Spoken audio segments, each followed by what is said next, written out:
The letter arrived on a Tuesday afternoon in September of 1882, and Katherine Walsh knew before her father even unfolded the yellowed paper that their lives were about to change forever.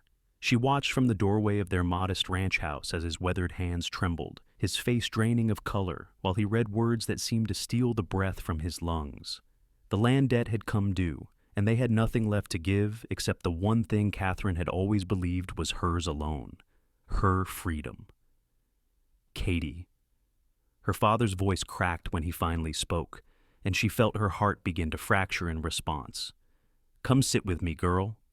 She crossed the dusty floor of their small parlor, her simple cotton dress whispering against her legs as she moved.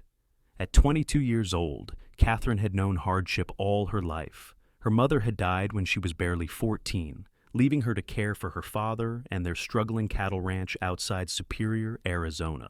The land was unforgiving here, all red rock and sparse vegetation, beautiful in its harsh way, but demanding everything from those who tried to tame it. "What is it, Papa?" she asked, though part of her already knew. Thomas Walsh looked at his daughter with eyes full of shame and sorrow. "The bank's called in the loan, all of it. I have 30 days to pay $1,500, or we lose everything." Katherine felt the words hit her like a physical blow. $1,500 might as well have been 15,000. They barely scraped by month to month, selling what cattle they could keep alive in this unforgiving desert. "There must be something we can do. We could sell the herd, take out another loan." "We have no herd left worth selling. The drought took most of them last summer, you remember, and no bank will lend to a man who cannot pay what he already owes." Her father set the letter down on the rough wooden table between them, his shoulders sagging with defeat. "There is one option, Katie. Only one I can see." The way he said it made her blood run cold. "Patrick O'Brien came by last week while you were in town. He owns the land adjacent to ours, been buying up properties all around Superior. He said if I ever needed help, he would be willing to negotiate." Thomas could not meet his daughter's eyes. "He wants a wife, Katie. He is willing to pay our debt in exchange for your hand in marriage." Katherine stood so abruptly her chair toppled backward. "No, Papa, you cannot be serious. You cannot sell me like cattle." "It would not be selling, it would be an arrangement. He is a decent man by all accounts, successful, only 28 years old. He could provide for you far better than I ever could. I do not care about his age or his money. I will not marry a stranger to pay for land." Katherine's voice rose, desperation creeping into her tone. "There has to be another way. If there was, do you not think I would take it?" Her father finally looked at her, and the anguish in his face nearly broke her. "Katie, I am so sorry, but if we lose this land, we have nothing, nowhere to go. At least this way, you would be taken care of." "Taken care of like property, you mean?" The bitterness in her words surprised even herself, but she could not contain it. "Is that truly what you want from me?" Thomas Walsh buried his face in his hands. "I want you to survive. I want you to have a roof over your head and food on your table. This world does not care about what we want, girl. It only cares about what we can pay." Katherine turned away, staring out the window at the land that had consumed her entire life. The red cliffs glowed in the afternoon sun, beautiful and indifferent to human suffering. She thought of her mother, who had loved this place despite its hardships, who had died trying to birth a son who might have helped them keep it. She thought of all the years she had worked alongside her father, mending fences and tending cattle, and believing that somehow their efforts would be enough. "When does he want an answer?" she asked quietly. "By the end of the week." 3 days. She had 3 days to decide whether to surrender her life to a man she had never met. Katherine closed her eyes and tried to imagine what it would feel like to belong to someone, to have no say in her own future. The thought made her want to run, to saddle their old mare and ride until she reached somewhere this nightmare could not follow. But she was not foolish enough to believe she would survive long alone in this territory. A woman without money or protection was vulnerable in ways that terrified her. "I need time to think," she said finally. "Of course, Katie, if there was any other way—" "I know, Papa." She did know. She could see the defeat in every line of his body, the knowledge that he had failed to protect his only surviving child. "I know." That night, Katherine lay awake in her small bedroom, listening to the wind howl across the desert. She thought about Patrick O'Brien, this stranger who apparently had enough money to buy land and people with equal ease. She wondered what kind of man would want a wife purchased through her father's desperation. The thought filled her with a cold dread that settled in her bones. By morning, she had not slept at all, but she had made her decision. She would agree to meet with Patrick O'Brien to at least see the man who wanted to claim her future. Perhaps, if she looked him in the eyes, she would find some reason to believe this arrangement could be bearable. Or perhaps she would find the courage to refuse, no matter the consequences. Her father's relief when she told him was almost worse than his earlier shame. He sent word to O'Brien immediately, and by Thursday afternoon, a rider arrived to say that Patrick O'Brien would call on them Friday morning. Katherine spent that evening scrubbing the house until her hands were raw, preparing as if for an inspection. She washed her hair and pressed her only good dress, a pale blue cotton that had been her mother's. When she looked at herself in the small mirror above her wash basin, she barely recognized the young woman staring back. Her brown eyes looked too large in her face, shadowed with sleeplessness and anxiety. Her dark hair hung in waves past her shoulders, still damp from washing. She looked young and frightened, and she hated that this was how Patrick O'Brien would first see her. When morning came, Katherine was awake before dawn, too nervous to eat the breakfast her father prepared. She sat at the table with her hands wrapped around a cup of coffee she could not drink, watching the door as if it were a judge's bench where her sentence would be read. The sound of hoofbeats came just after 9 o'clock. Katherine's heart began to race as her father moved to open the door. She forced herself to stand, to lift her chin and meet this moment with whatever dignity she could muster. The man who walked through their door was not what she expected. Patrick O'Brien was tall, well over 6 feet, with broad shoulders that filled the doorway. He wore dusty riding clothes and a wide-brimmed hat that he removed as he entered, revealing dark hair that curled slightly at the ends. His face was tanned from years in the sun, angular and strong-featured, with a straight nose and a firm jaw. But it was his eyes that caught her attention, startling blue-gray eyes that swept the room before settling on her with an intensity that made her breath catch. "Miss Walsh," his voice was deep and surprisingly gentle. "Thank you for agreeing to see me. Mr. O'Brien." She managed to keep her voice steady. "Please sit." They gathered around the small table, an awkward triangle of desperate need and uncomfortable negotiation. Patrick O'Brien did not look at her father. His attention remained fixed on Katherine, studying her with an expression she could not quite read. "I will be direct, if I may," he said. "Your father has explained your situation, and I have made him an offer. But before we discuss terms, I want to hear from you, Miss Walsh. Do you understand what is being proposed?" Katherine felt a flash of anger at his matter-of-fact tone. "You mean, do I understand that my father wishes to trade me for money?" "Yes, Mr. O'Brien, I understand perfectly." Something flickered in those blue-gray eyes. Surprise, perhaps, or respect. "And how do you feel about such an arrangement?" "How do you think I feel?" The words came out sharper than she intended. "I feel like a horse being sold at auction." Her father made a sound of protest, but Patrick O'Brien held up a hand. "That is fair. It is a terrible position to be in, and I do not blame you for resenting it." He leaned back in his chair, still watching her. "What if I told you I have a different proposal?" Katherine blinked. "Different how?" "I do not want a wife who feels she was purchased. That serves neither of us well." Patrick's words were measured, careful. "What I propose is this. I will pay your father's debt to the bank. In exchange, the deed to this land transfers to me. But you, Miss Walsh, will be free to make your own choice about marriage. No obligation, no strings." The room fell silent. Katherine stared at him, certain she had misheard. "I do not understand. Why would you do that?" "Because I have more money than I need, and you deserve better than to be bartered like property." Patrick's expression remained serious. "I want the land, that part is true, but I do not want a wife who comes to me out of desperation. If someday you chose to marry me of your own free will, that would be different, but it has to be your choice, made freely." Thomas Walsh found his voice. "And what of my daughter? Where would she go?" "That would be up to her. She could stay in this house for as long as she wishes. I have no need of it immediately.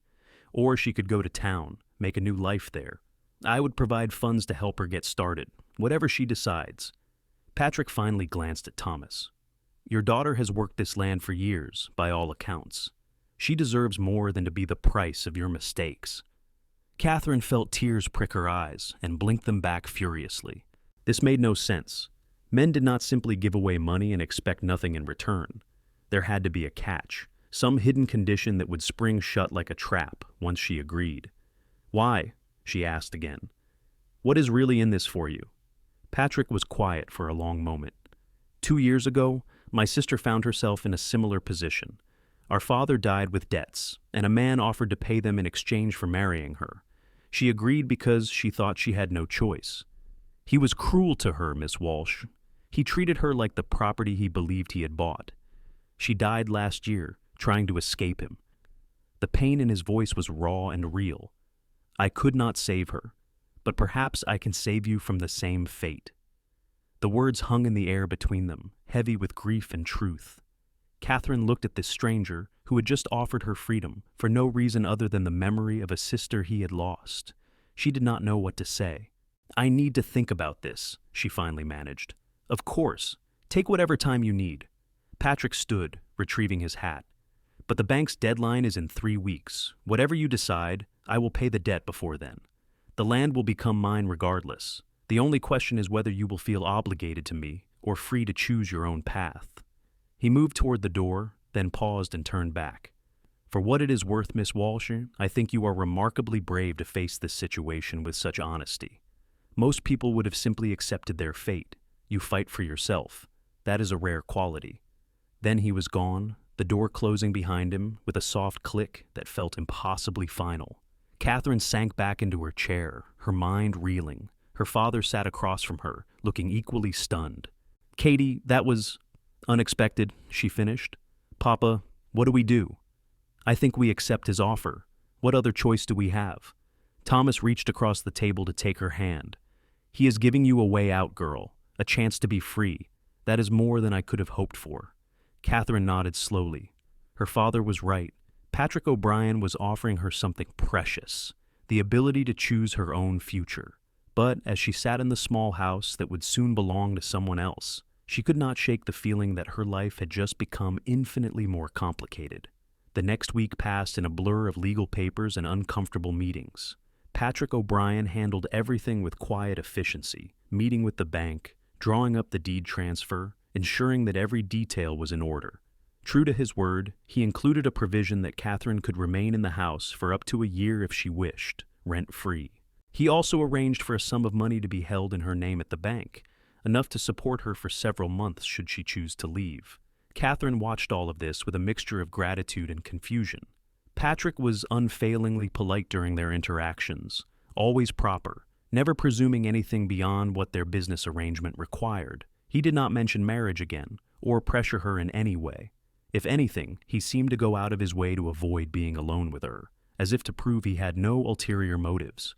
By the end of the second week, the debt was paid and the land legally belonged to Patrick O'Brien.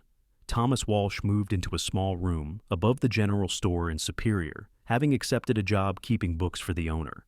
It was a blow to his pride, Katherine knew, but at least he had employment and a place to sleep. At least they were not homeless. Katherine remained in the ranch house, uncertain what to do with her newfound freedom. For the first time in her adult life, she had no pressing obligations, no cattle to tend, no fence to mend, no father depending on her. The feeling was strange and disorienting. It was during this odd, suspended period that she began to see more of Patrick O'Brien. He had started making improvements to the land, building new corrals and repairing the old barn. Several times each week, he would ride over from his own property to oversee the work, and inevitably, he would stop by the house to check if Katherine needed anything. At first, she was stiff and formal with him, unable to forget that he now owned the land her family had worked for generations. But gradually, as the days passed, she found herself looking forward to his visits. Patrick was easy to talk to, with a dry sense of humor that surprised her, and a genuine interest in her thoughts.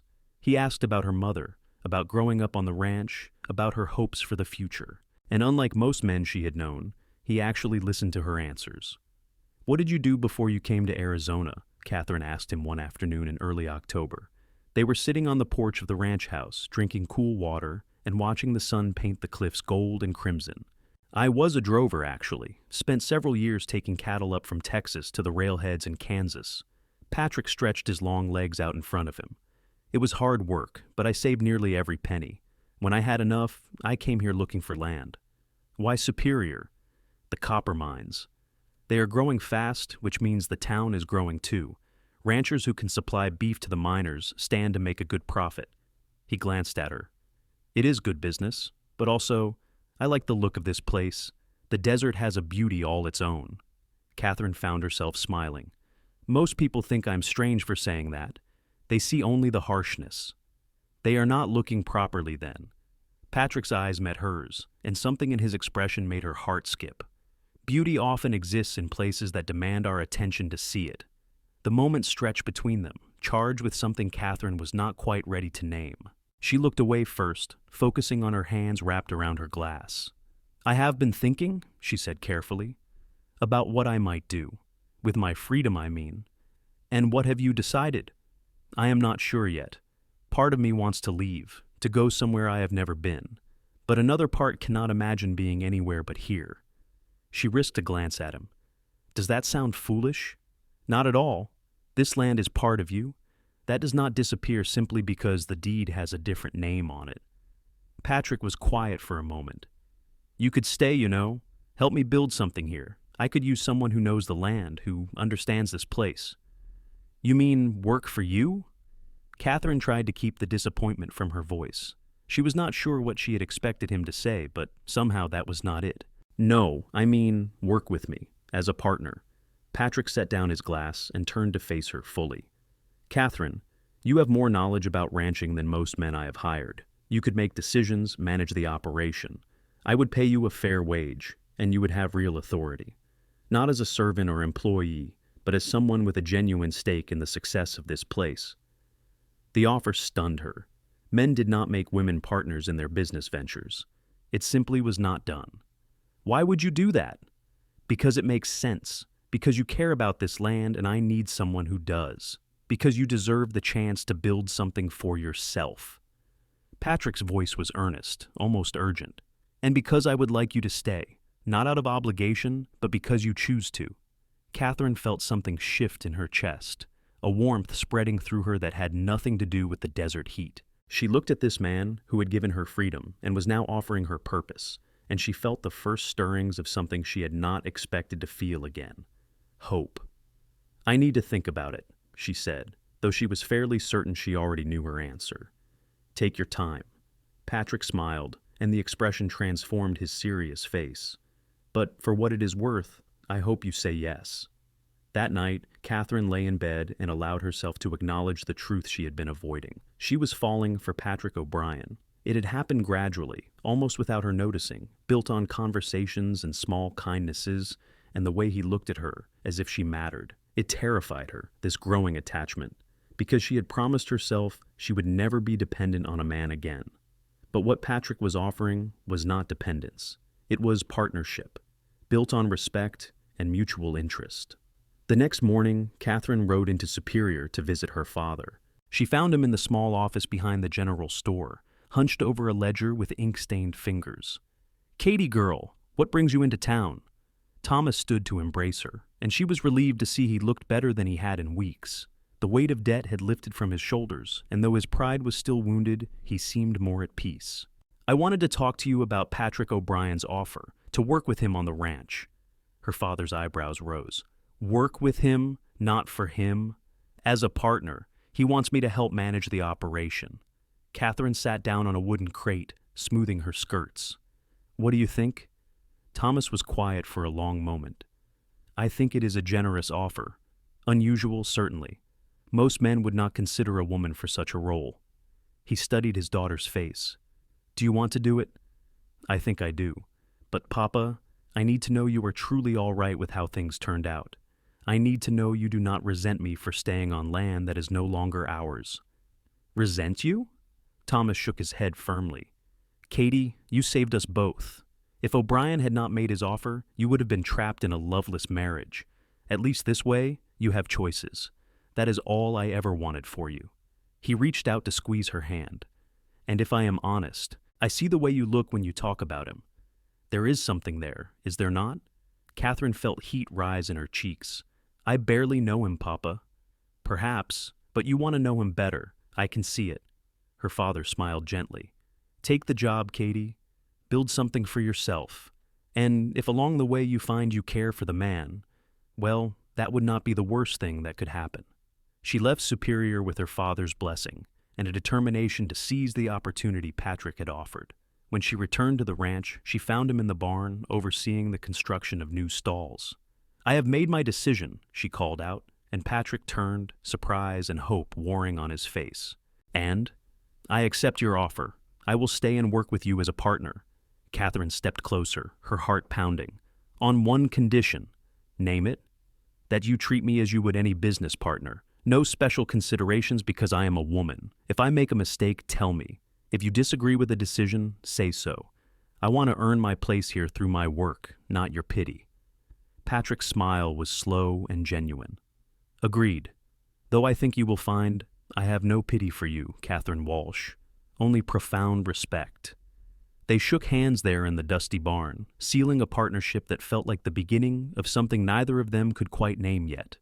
And as Catherine felt the warm strength of Patrick's hand clasping hers, she thought that perhaps freedom was not just about making your own choices. Perhaps it was also about finding someone who believed you deserved to make them. The weeks that followed were some of the busiest and most fulfilling of Catherine's life. She and Patrick worked side by side from dawn until dusk, planning the ranch's expansion and implementing improvements. They purchased new cattle, hardy breeds better suited to the desert climate. They hired ranch hands and built a bunkhouse for them to sleep in. Catherine threw herself into the work with a passion she had forgotten she possessed, and Patrick proved to be an excellent partner, seeking her input on every major decision and deferring to her expertise when it came to understanding the land. But beyond the work, something deeper was growing between them. It happened in small moments, Patrick bringing her coffee when she worked late over account books, his hand lingering just a moment longer than necessary when he passed her the cup, Catherine laughing at one of his dry observations, their eyes meeting across the dinner table they had begun to share. The way he said her name, Catherine, with a warmth that made it sound like something precious. By mid-November, Catherine could no longer pretend to herself that her feelings were merely respect or gratitude. She was in love with Patrick O'Brien, deeply and irrevocably. The realization was both exhilarating and terrifying. She had been given her freedom, and now she found herself wanting to surrender it willingly to this man who had first set her free. But Patrick remained maddeningly proper. He never touched her beyond what was necessary, never spoke of anything beyond their business partnership. Catherine began to wonder if perhaps his interest in her was purely professional after all. Perhaps she had misread the looks, the small gestures. Perhaps he saw her only as a capable ranch manager and nothing more. The uncertainty gnawed at her until one evening in late November when everything changed. They had spent the day moving cattle to new grazing land, hard physical work that left them both exhausted. Catherine was in the ranch house kitchen preparing dinner when Patrick came in from checking on the horses. He had shed his vest and rolled up his sleeves, and there was dust on his face and in his dark hair. He looked tired and handsome, and Catherine's heart ached with wanting him. "Smells good," he said, moving to the wash basin to clean up. "What are we having?" "Stew, nothing fancy." Catherine stirred the pot, trying to focus on the task and not on how domestic this all felt. Cooking dinner for a man she loved in the house where she had grown up. Patrick dried his hands and moved to stand beside her, looking down into the pot. "Catherine, there is something I need to say."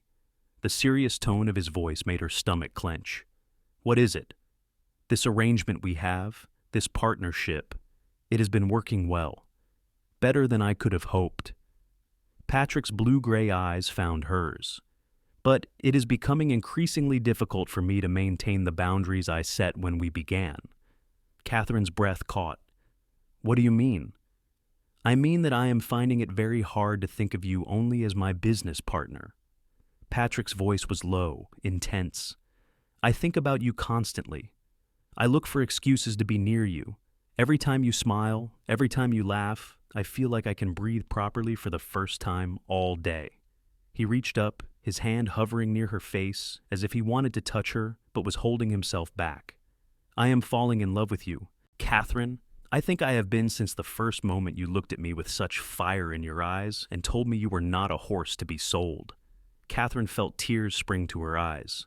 Patrick, I thought you only saw me as a partner, as someone useful for managing the ranch. Useful? Patrick let out a sound somewhere between a laugh and a groan. Catherine, you are everything.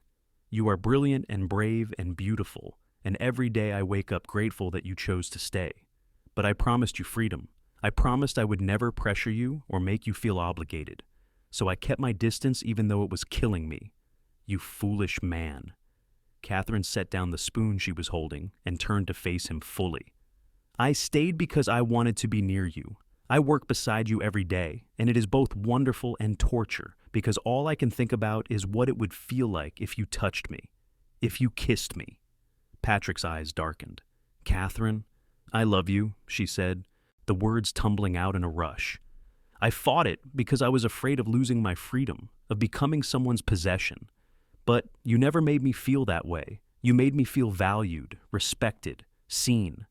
She took a step closer to him. I am choosing you, Patrick, not because I have to, but because I want to, because I cannot imagine my life without you in it. For a heartbeat, Patrick just stared at her as if he could not quite believe what he was hearing.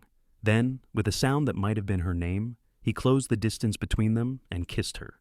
It was gentle at first, almost tentative, as if he still feared he might be overstepping.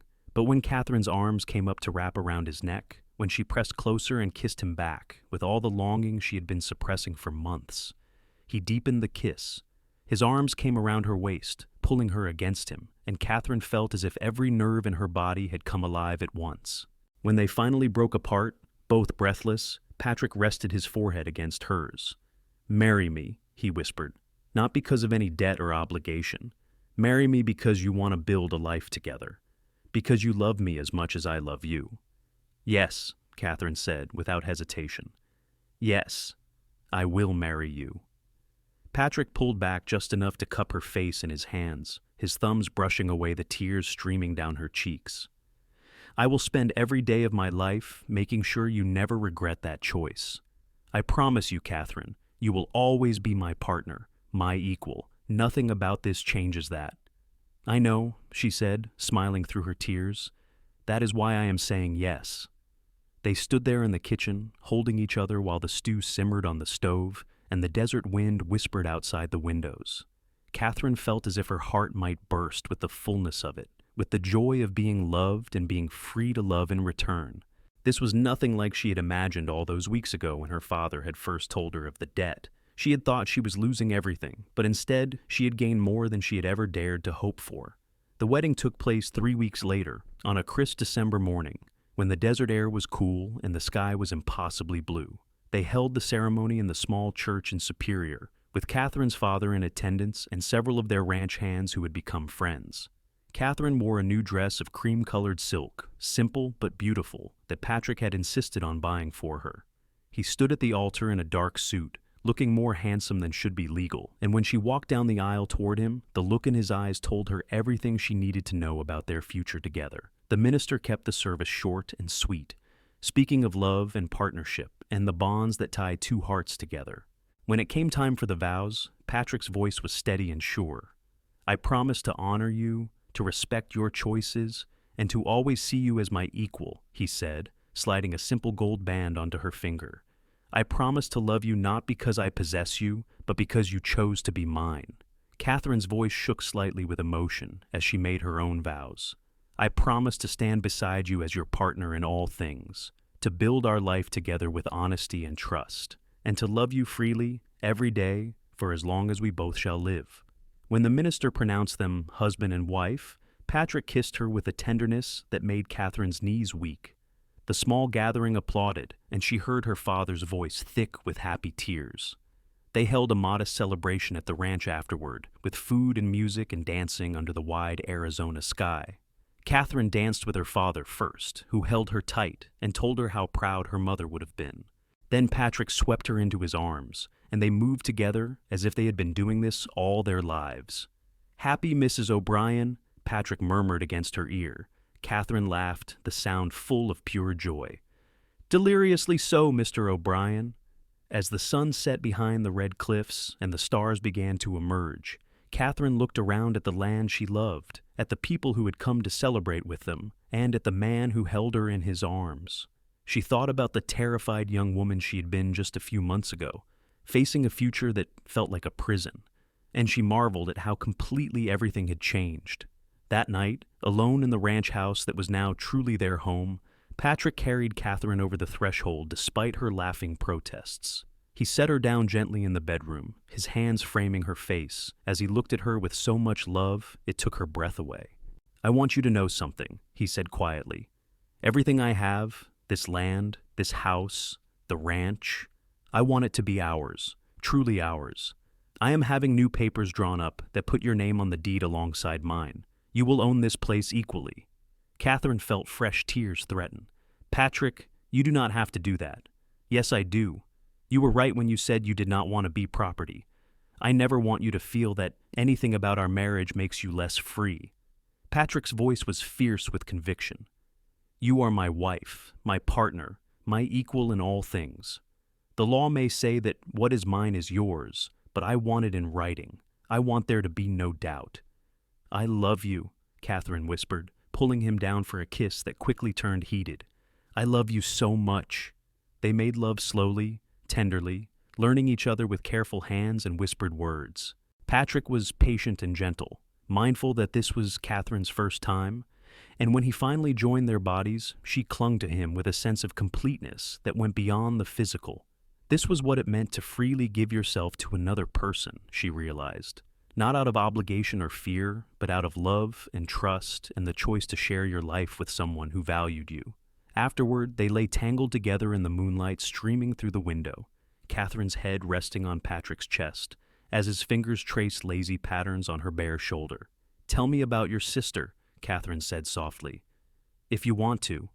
Patrick was quiet for a long moment, and she thought perhaps he would decline. But then he began to speak, his voice low in the darkness.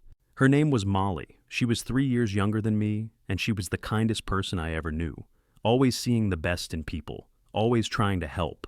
Patrick's chest rose and fell beneath Katherine's cheek. "When our father died, I was away on a cattle drive. By the time I got word and made it home, she had already agreed to marry Jacob Sutherland to pay the debts. I tried to talk her out of it, but she insisted.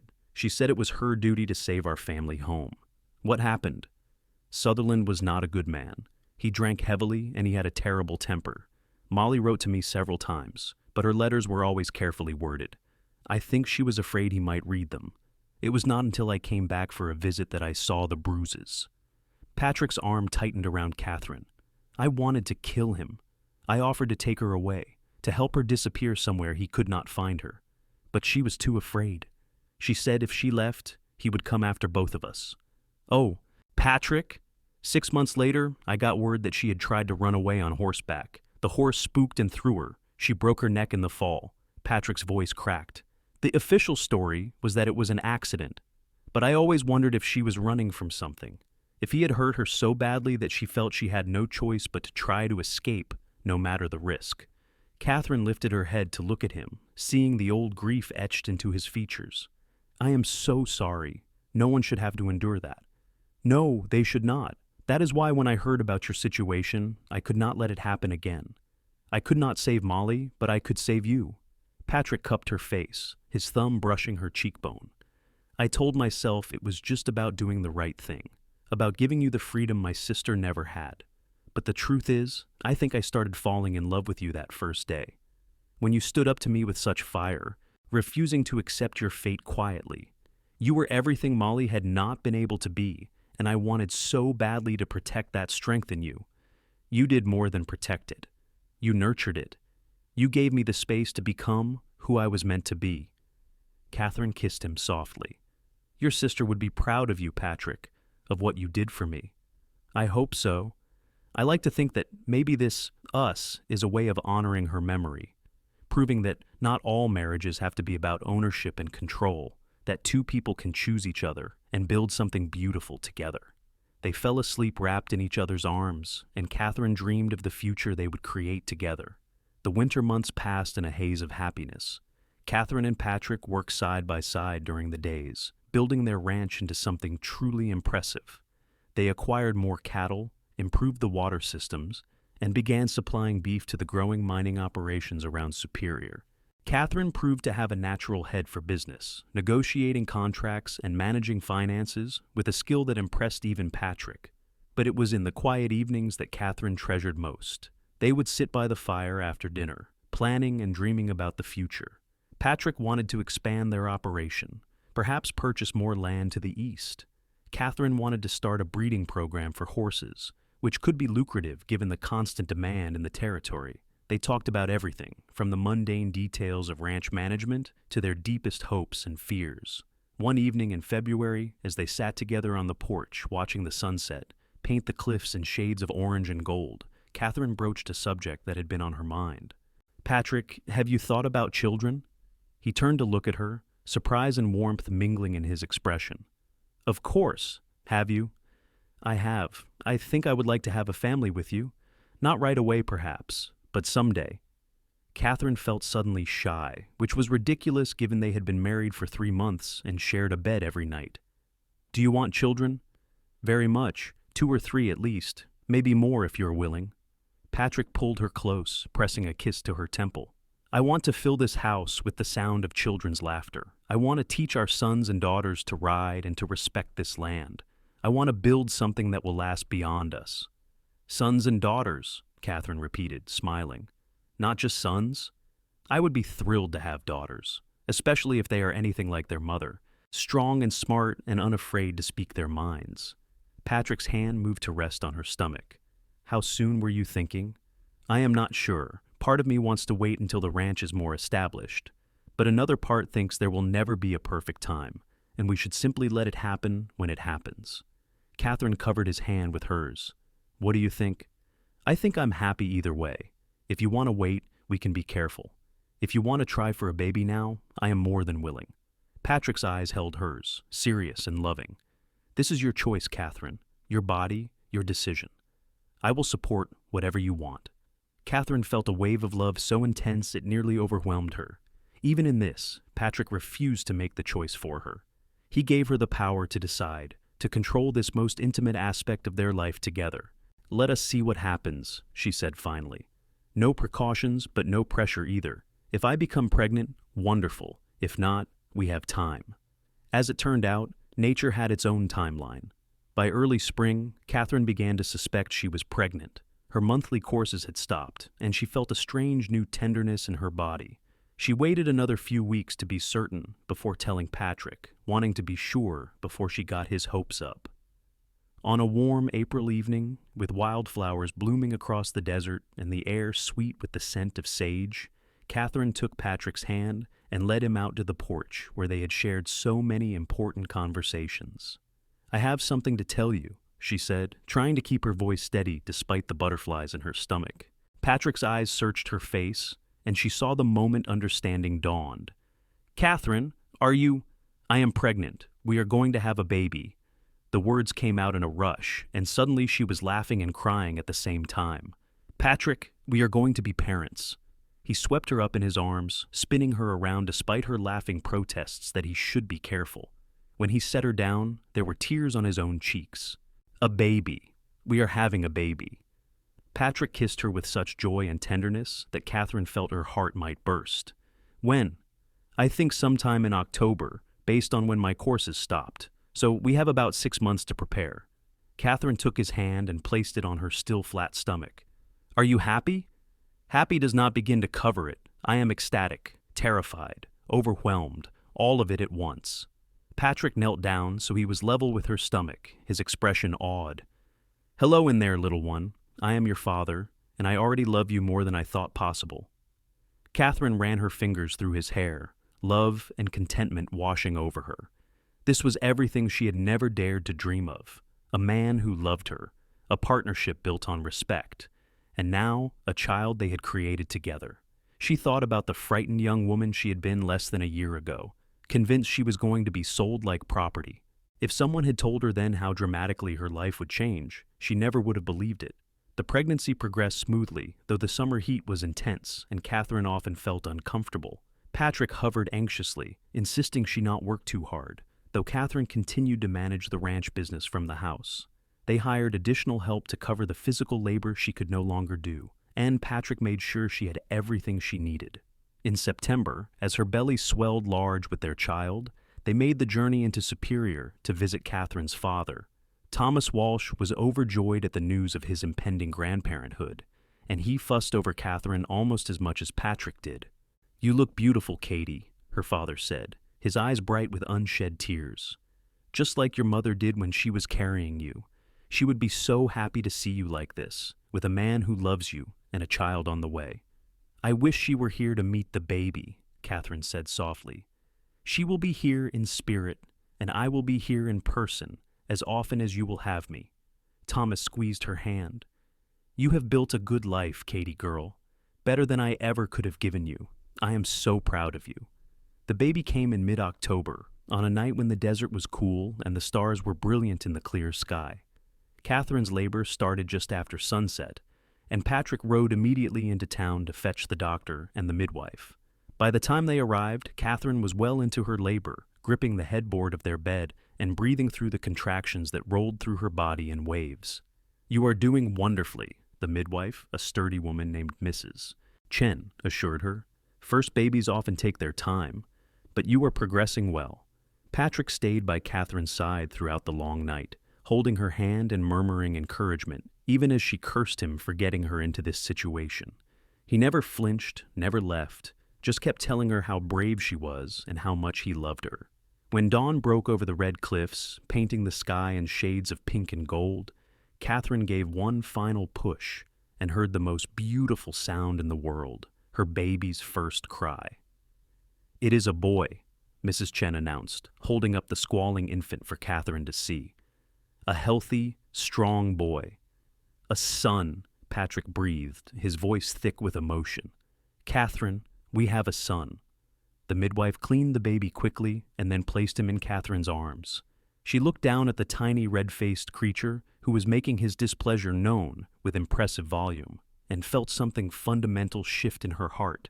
This was her child, her son, the physical embodiment of the love she shared with Patrick. "Hello, little one," she whispered. "We have been waiting for you." Patrick leaned over them both, one arm around Katherine and his other hand gently touching their son's soft dark hair. "He is perfect. You are perfect. I cannot believe this is real." They named him Thomas James O'Brien after Katherine's father and Patrick's late father. Little Thomas, or Tommy as they quickly began calling him, proved to have his father's dark hair and his mother's brown eyes. He also had a remarkable set of lungs and opinions about everything, from being hungry to being wet. The first months of parenthood were exhausting and exhilarating in equal measure. Katherine had never known it was possible to be so tired and so happy at the same time. Patrick was a devoted father, getting up with her for night feedings and changing diapers without complaint. They took turns walking the floor with Tommy when he was fussy, and marveled together over every tiny milestone. Thomas Walsh visited frequently, delighting in his grandson and proving to be a doting grandfather. He would hold Tommy for hours, telling him stories about his grandmother and about the land that would someday be part of his heritage. As the months passed and Tommy grew from a helpless newborn into a curious, active baby, Katherine and Patrick settled into their new life as parents. The ranch continued to thrive under their management, and they were able to hire enough help that Katherine was not overwhelmed trying to balance motherhood and business. One evening in June, when Tommy was 8 months old and just beginning to pull himself up on furniture, Katherine found Patrick on the porch watching the sunset with their son in his arms. "There you are," she said, sitting down beside them. "What are you two doing out here?" "Talking about the future," Patrick said, adjusting Tommy so the baby could see his mother. "I was telling our son about all the things we are going to teach him, how to ride a horse, how to respect the land, how to treat people with kindness." "Heavy topics for an 8-month-old, Katherine teased, reaching out to stroke Tommy's chubby cheek. "It is never too early to start." Patrick's expression grew more serious. "Katherine, I have been thinking, this place, this ranch, it is ours. But I want it to be Tommy's someday too, and any other children we might have. I want to build something that lasts, a legacy they can be proud of." "I want that too. We are building it, Patrick, every day." Katherine leaned her head on his shoulder. "Speaking of other children, how would you feel about giving Tommy a brother or sister?" Patrick turned to look at her, hope and joy lighting up his face. "Are you saying what I think you are saying?" "I am pregnant again. Only a few weeks, but I am certain." Katherine smiled. "I thought you should know you are about to be outnumbered." Patrick let out a whoop of joy that startled Tommy into a giggle. "Another baby. Katherine, this is wonderful. When?" "Early next year, I think. January or February." She watched as Patrick processed this information, his free hand moving to rest on her still flat stomach. "2 children. We are going to have 2 children." Patrick shook his head in wonder. "A year ago, I would never have imagined I could be this happy, this blessed." "Neither would I," Katherine admitted. "Sometimes I still cannot believe this is my life, that I get to wake up every morning next to a man I love, raising our children on land that belongs to us both. It is more than I ever dreamed was possible. You deserve every bit of it. You deserve the world." Patrick kissed her softly, mindful of the baby in his arms who was trying to grab his father's nose. "I love you, Katherine O'Brien, more than words can express." "I love you too. Always." They sat together on the porch as the sun set behind the cliffs, their son playing happily between them and another child growing in Katherine's womb. The desert wind whispered across the land, carrying the scent of sage and the promise of rain. Somewhere in the distance, cattle lowed and horses nickered in their corrals, the sounds of the life they had built together, the home they had made. The second baby arrived in February of 1884, on a day when rare snow dusted the red rocks of the desert. Labor went faster this time, and by afternoon Katherine held a daughter in her arms. They named her Emma Rose, after Patrick's late sister Molly, whose full name had been Mary Molly Emma. Emma had her father's blue-gray eyes and a disposition that was noticeably calmer than her older brother's had been. She rarely fussed, seeming content to simply observe the world around her with solemn attention. Tommy, now 15 months old and toddling around with determination, was fascinated by his new sister and insisted on helping with everything from diaper changes to feeding time. With 2 small children, life became even busier. Katherine found herself juggling motherhood, ranch management, and the constant needs of 2 people who depended entirely on her and Patrick for everything. There were moments when she felt overwhelmed, when the sheer magnitude of her responsibilities threatened to crush her. But Patrick was always there, supporting her, taking on his share of the work without complaint, reminding her that they were partners in all things. As the children grew, the ranch grew with them. Patrick and Katherine expanded their operation, buying additional land and increasing their herds. They built a new, larger house to accommodate their growing family, though they kept the original ranch house and rented it to their foreman. The new house had a wide porch that wrapped around 3 sides, perfect for watching the spectacular desert sunsets. It had a large kitchen where Katherine spent hours cooking and baking, and a nursery where the children slept. The years passed in a blur of milestones and memories. Tommy's first steps, Emma's first words. Tommy learning to ride on a gentle mare named Daisy. Emma following her brother everywhere with devoted determination. Birthdays and holidays celebrated with Katherine's father, and the ranch hands who had become like family. Long winter evenings by the fire, Patrick reading aloud while Katherine mended clothes and the children played at their feet. In 1886, Katherine gave birth to their 3rd child, another son they named Samuel Patrick. Sam was the perfect blend of his parents, with Katherine's brown eyes and Patrick's dark hair. He had a quiet, thoughtful nature that reminded Katherine of her late mother and a smile that could light up a room. With 3 children under the age of 5, the house was always full of noise and activity. Katherine sometimes thought wistfully of the quiet days when it had been just her and Patrick, but she would not have traded her chaotic, love-filled life for anything. On a warm September evening in 1887, as Katherine sat on the porch watching Patrick teach Tommy and Emma to rope a fence post, she reflected on how far they had come. It had been 5 years since that terrible day when the letter arrived announcing her father's death. 5 years since she thought her life was over, that she would become nothing more than property to be traded. Instead, she had found freedom, love, partnership, and purpose. She had built a life that was entirely her own choosing, with a man who respected her and children who filled every day with joy. The ranch was thriving, producing more beef than they had ever imagined possible. They employed a dozen ranch hands and were respected throughout the territory as fair, honest employers who paid good wages and treated their workers well. Catherine's father, now in his 60s, had retired from the general store and spent most of his time at the ranch, helping with the children and enjoying his golden years. He had finally found peace with how things had turned out, taking pride in his daughter's accomplishments and the family she had created. As the sun set behind the cliffs, painting the sky in brilliant shades of orange and purple, Patrick caught Catherine's eye and smiled. It was a look full of love and contentment, a look that said he was thinking the same thing she was. They were the luckiest people alive. That night, after the children were finally asleep and the house was quiet, Katherine and Patrick lay in bed talking about the future. They spoke of expanding the horse breeding program Katherine had started, of building a proper school in Superior so their children would have access to education without having to leave home. They talked about growing old together on this land, watching their children grow, and eventually have children of their own.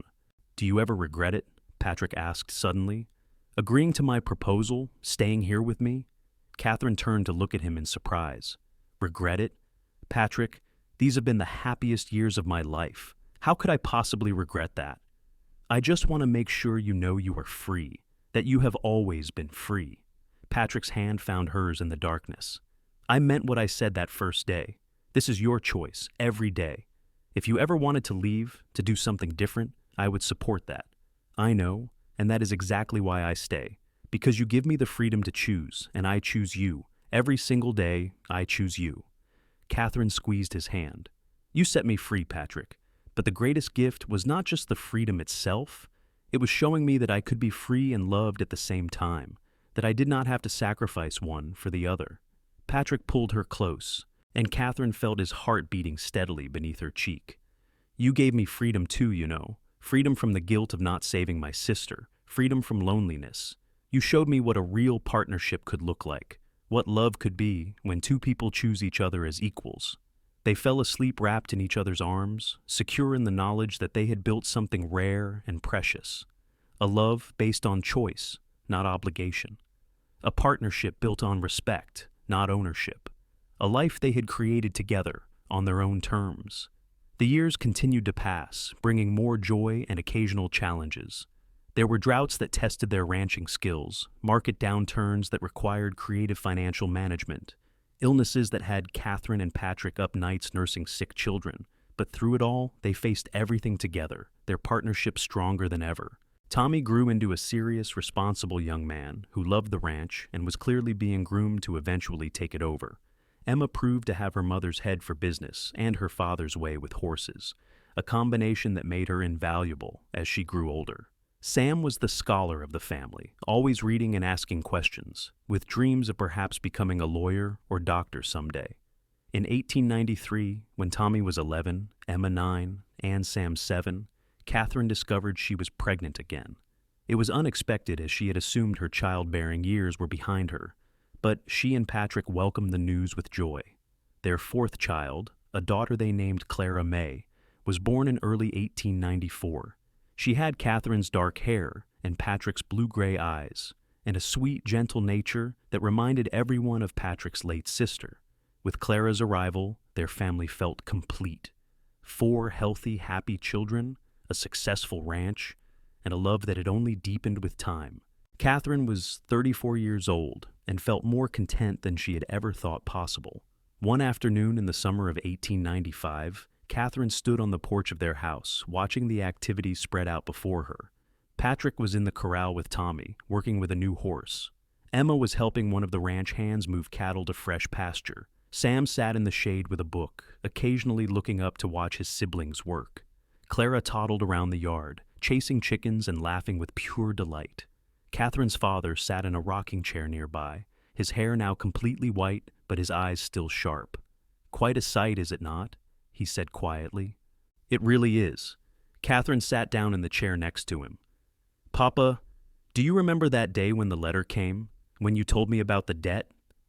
Thomas nodded, his expression growing serious. "How could I forget?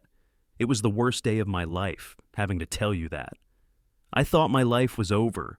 I thought I was going to become someone's property, trapped in a loveless marriage with no escape.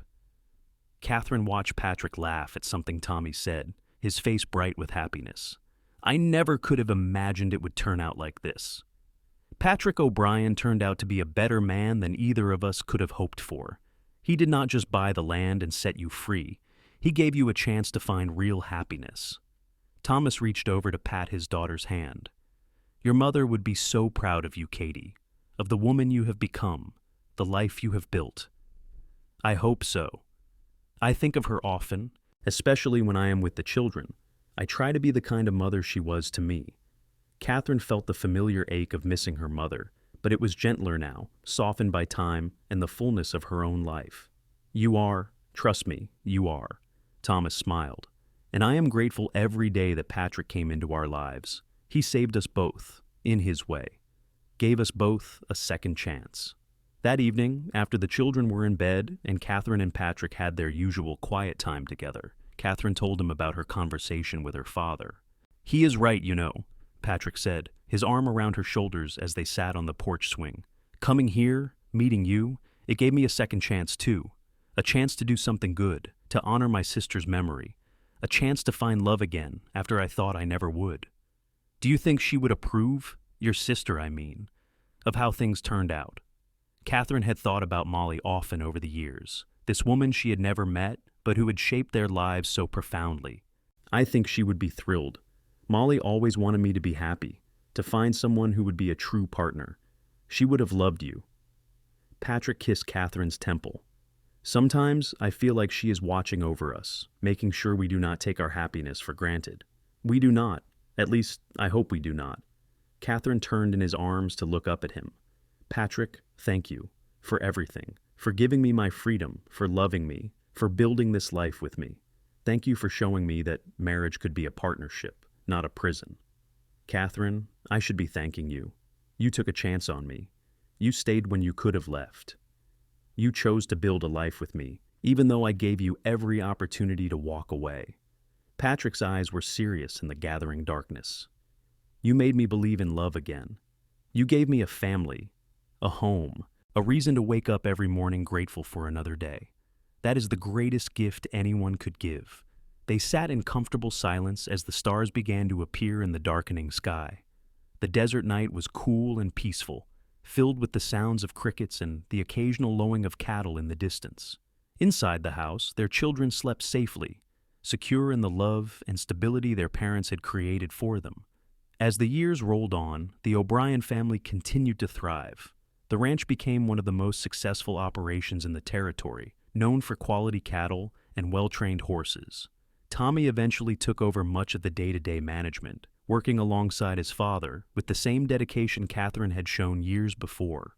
Emma married a young rancher from a neighboring property, and their combined holdings made them a formidable force in the regional cattle business. Sam went off to university in California, studying law as he had always dreamed, though he returned home every summer to help with the ranch.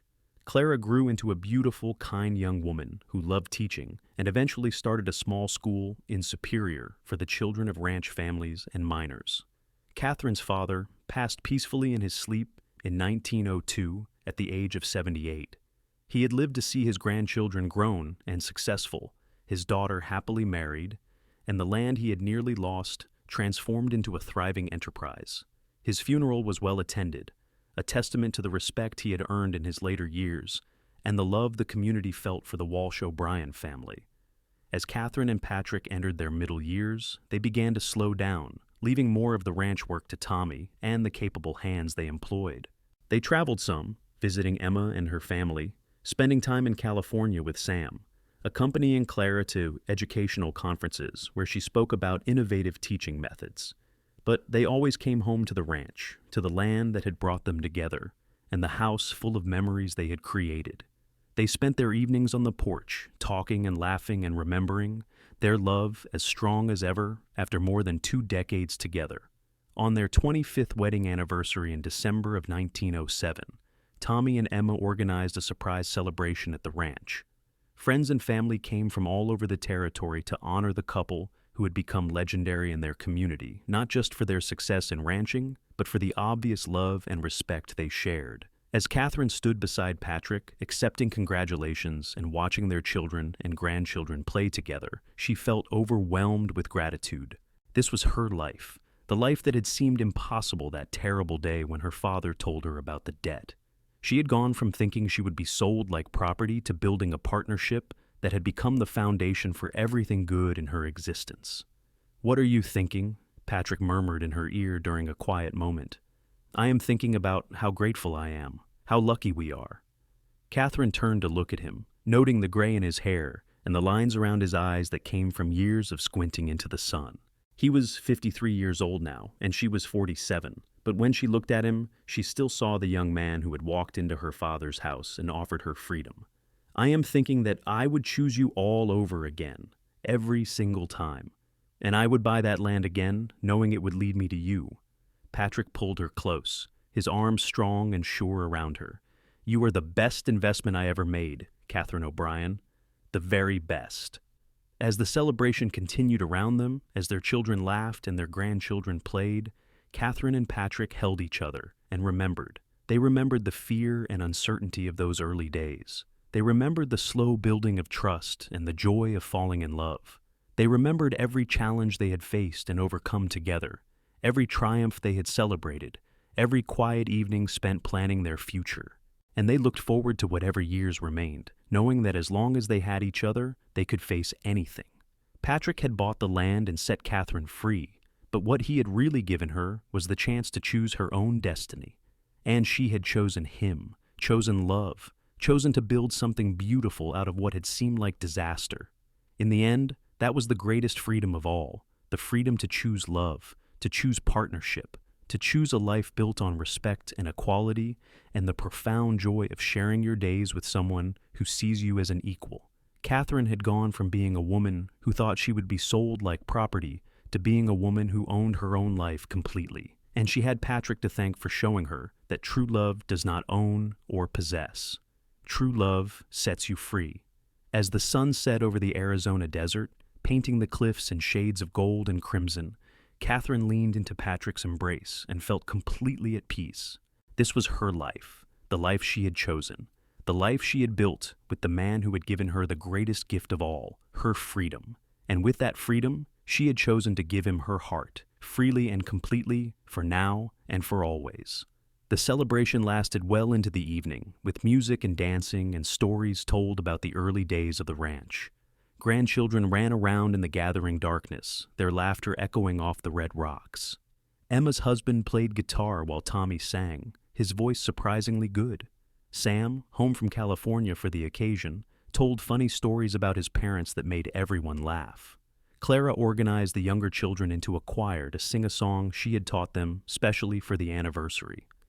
Later, much later, after all the guests had departed and the house was finally quiet, Catherine and Patrick retired to their bedroom.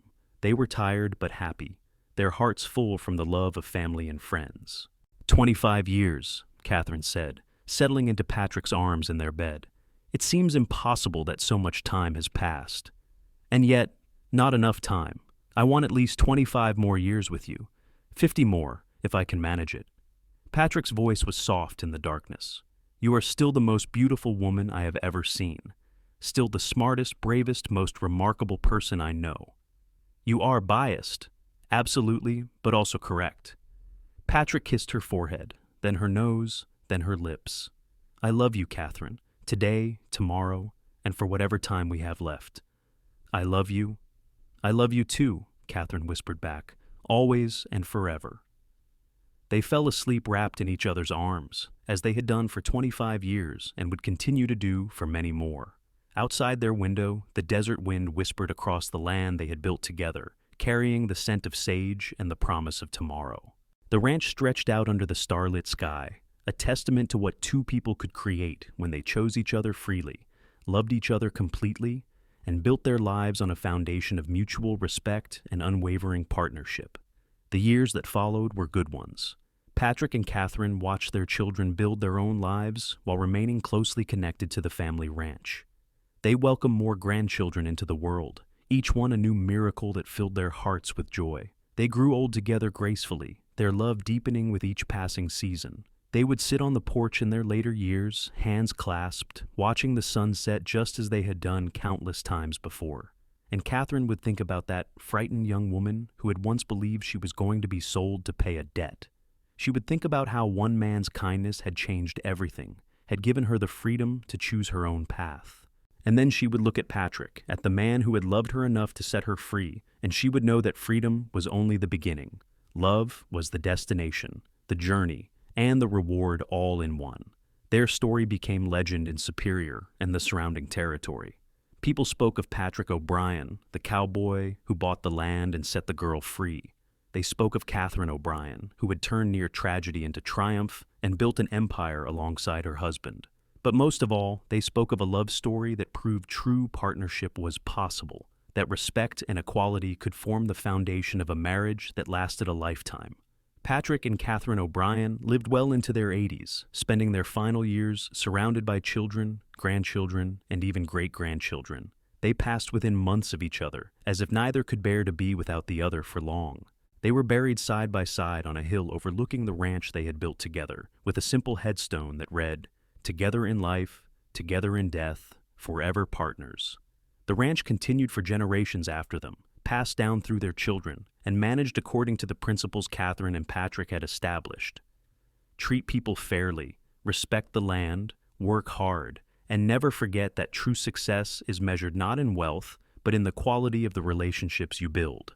The O'Brien name became synonymous with integrity and partnership in the Arizona territory, and later the state of Arizona. But more than the ranch or the business success, Patrick and Katherine's legacy was the story they left behind. A story about a woman who thought she had no choices, and a man who gave her the freedom to choose. A story about two people who found love in the most unlikely circumstances and built something beautiful together. A story that proved that sometimes the greatest acts of kindness can change the course of multiple lives, rippling out through generations. Years after they were gone, their great-grandchildren would sit on that same porch and watch the sun set over the red cliffs of Arizona. They would hear the story of how their great-great-grandfather bought the land and set their great-great-grandmother free. And they would understand that love, real love, is not about ownership or obligation. It is about choice, freely given and joyfully received. It is about two people deciding every single day to choose each other again. That was the true story of Katherine Walsh and Patrick O'Brien, not just a tale of the Wild West, of land and debt and desperate bargains, but a love story for the ages, a testament to the transformative power of respect, kindness, and the freedom to choose your own destiny. In the end, Patrick did not just buy land and set Katherine free.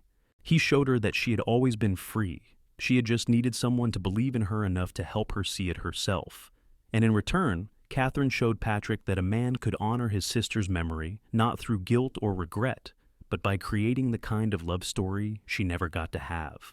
Together, they built a life that was everything both of them had ever dreamed of, and more than either had believed possible. Their love was a beacon of hope in a harsh land, proof that even in the Wild West, where survival often meant compromise and sacrifice, two people could find each other and build something pure and lasting. They were partners in the truest sense, equals in all things, and their love story became the foundation upon which generations of their family would build their own lives. Always remembering that the greatest freedom is the freedom to choose love, and the greatest love is the kind that sets you free.